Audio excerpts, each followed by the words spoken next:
Here we have gathered together some piles of different materials. Some are tough and will add air, like these wood chips and sawdust. Others are soft and full of water, like these grass cuttings and kitchen peelings. Be mindful of your materials and always think in terms of adding air or water. Mixing the materials together is best, but in practice layering is often easier. Try and mix up the different materials as much as possible, especially the tough dry materials with the soft wet materials. You are creating the ideal environment for all the microbes, especially bacteria, fungi, and then all the mini beasts which will come to your heap.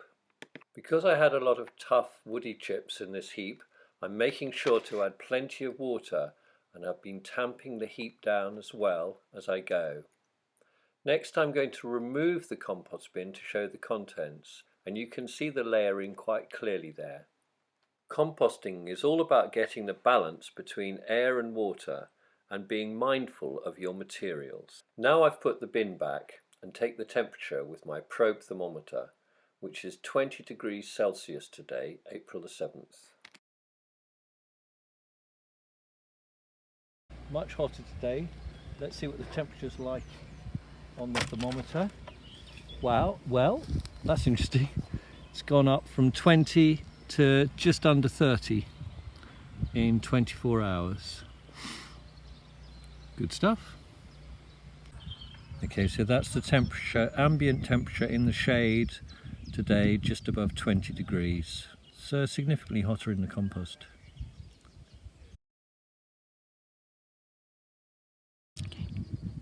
So it's 48 hours since we built the heap.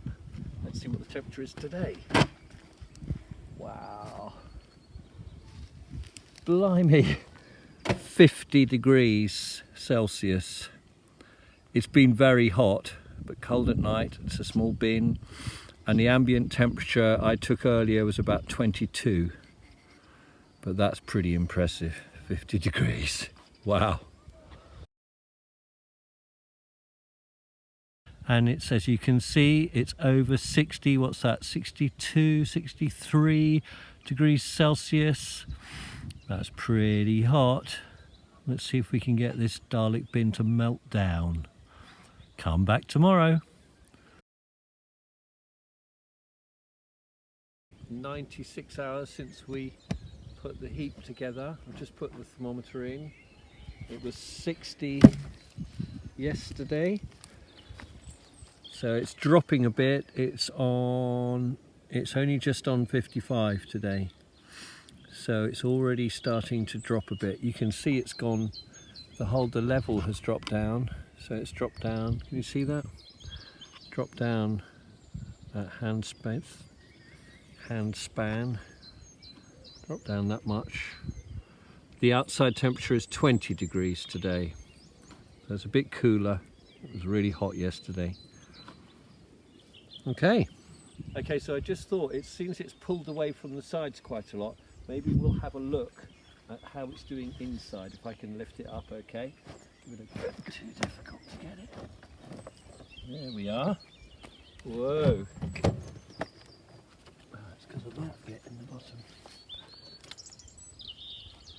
Well, I'll put it back together again. You can see where the air's got in round the door. I don't like these doors here.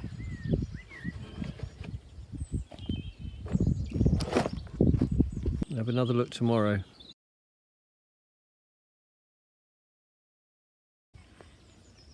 So it's day 6 and the compost has been cooking for 120 hours now. It was at 55 yesterday. Let's see what it is today.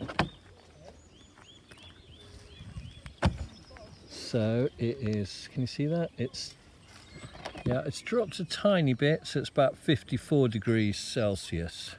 So it's cooking away nicely.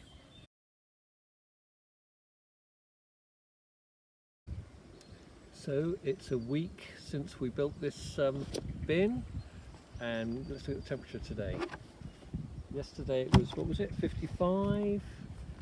Yep, today it's only 45, so it's definitely dropping down quite a bit. But can you see that all right? 45. But look at the way, look how much it's dropped down. So it's dropped down, what's that, 9 inches or something, in a week. And it's pulled away from the side. Shall I pull it away again to have a look at that? Get up again. Starting to darken down, isn't it? Yeah. Starting to change. Apart from around the door, where it's useless door. Right, put that back again. So you've made a wonderful mixture of compost in the cone. How long is it going to take to rot down? Well, we're going to have to wait to see, aren't we? But it heated up very quickly, didn't it? It went from 20 degrees, which was the ambient temperature on the first day, then it went 30, then it went up to 50, and then nearly 60, very quickly in a few days. And then it started to drop down again, went down to 55, 50, and now it's dropping down again a week and a bit later.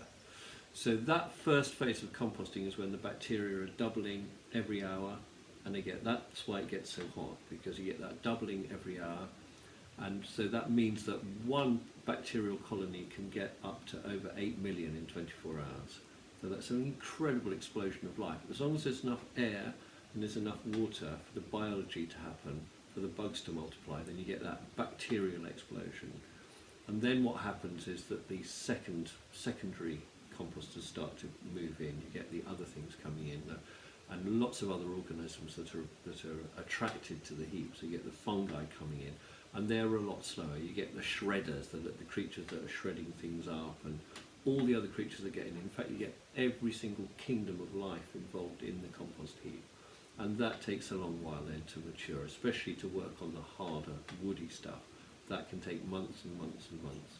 So we're just going to have to be patient and leave it, which is why we're always thinking like 6 months to a year ahead of what we're doing. And who's in a hurry anyway?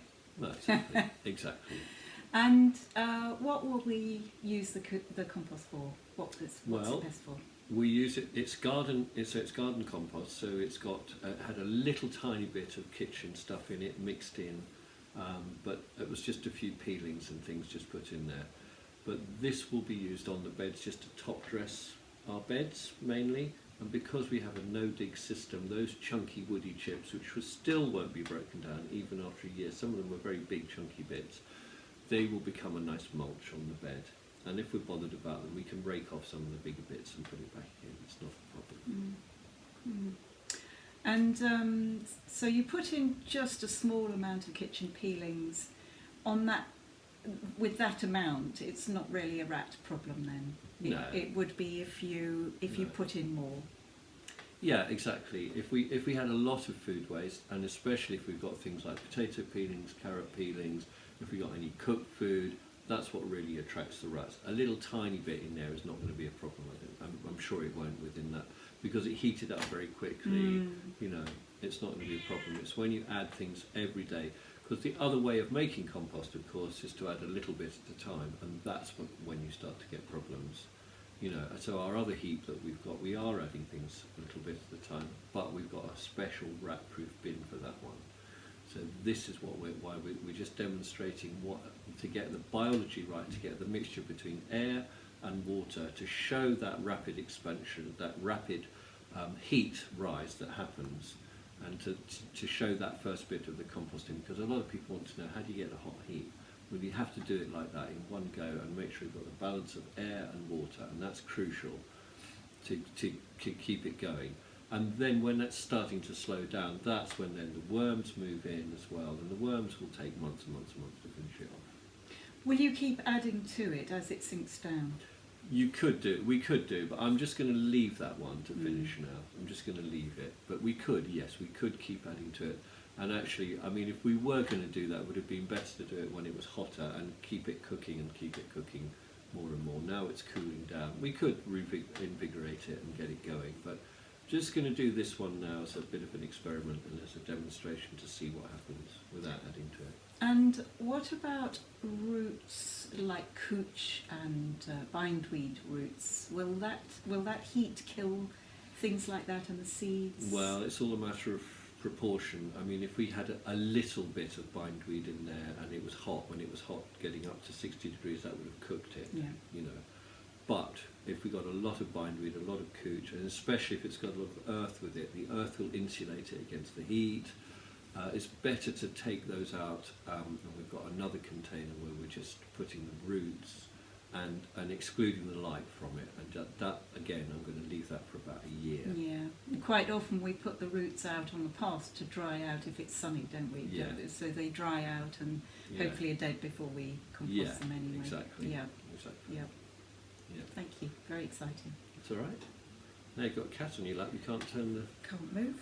Can't move. So just sit here till the cat's bored.